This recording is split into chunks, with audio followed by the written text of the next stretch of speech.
овој прес го свикавме за да ги демонтираме изјавите на председателот на клубот на Јуботен и управата на Јуботен. Можеме само да кажем дека уште пред надпреварот бевме предупредени од други екипи со кого имаме работа и како имаме работа. Ние досега никогаш ни на една утакмица не сме повикале службено лице, а бидејќи бевме предупредени, мораше да повикаме за да знаеме со која екипа имаме работа. Го осудуваме инцидентот на ССО, најмалку на кое му е местото на спортските терени. За тоа што се случи во саботата, најмалку сме виновни ние како клуб за тоа што се навистина се случи.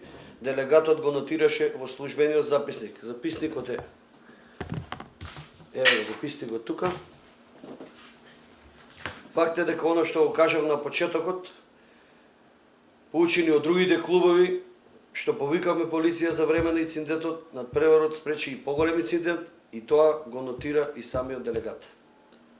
Тој инцидент што се случи фрли у сенка се на страна, не заслужија тие моите деца да се фрли сенка на нивната победа.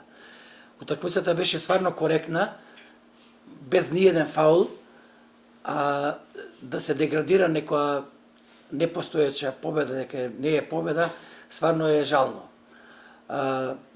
Коректна страна од двете екипи, без ниеден фаул, имавме иницијатива огромна, промашивме многу шанси, малце жалам за тие шанси што беа промашени. Ако порано ги реализираме тие шанси, може и немаше да дојде до ваква ситуација, али се створи нервоза ки другата екипа што дали они беа сигурни дека ќе дојде увелес по 3 бода сигурни, а не идеа на голем отпор.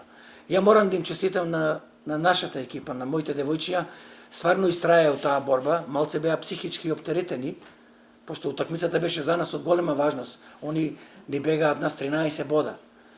Ние сега им добавме 10 бода и не знам, толкава нервоза се створи кај нив. Али нашите деца го надминаа сето тоа, извојувавме една многу тешка победа за мене, што не враќа надеж дека уште 7 кола имаме назад, што мислам дека ќе обстоиме у таа борба и со една уште поангажирана игра ќе обстанеме у лигата. После тоа што се случи, ние славевме едноставно и дека се качевме горе, се створи огромна гужва, а гужвата ја направи луѓето што беа од противничкиот табор, цркаа, викаа, псуе цело време. Тоа може да го слушате и на утакмицата што е снимена. Оти се гледа, се е подобно. И стварно фрле на дамка на нашата победа, што беше чиста која солза.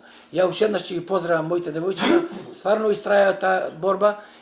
Они беа тие актерите што извојуваа победата и од срце им честитам. Ја колку што имам разбрано, тој представник на тој клубот не бил влезен и у записник.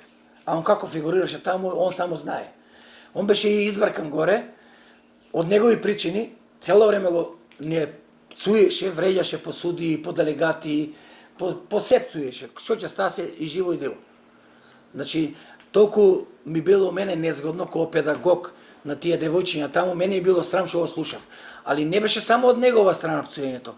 Имаше уште 7-8 луѓе таму што беа под алкохолизирана ситуација и се беше пијано. Они со лименки се качија таму горе и цело време се пцуеше, се вреѓаше. Али нашите деца истраја од таа борба, кој да не ги слуша едноставно.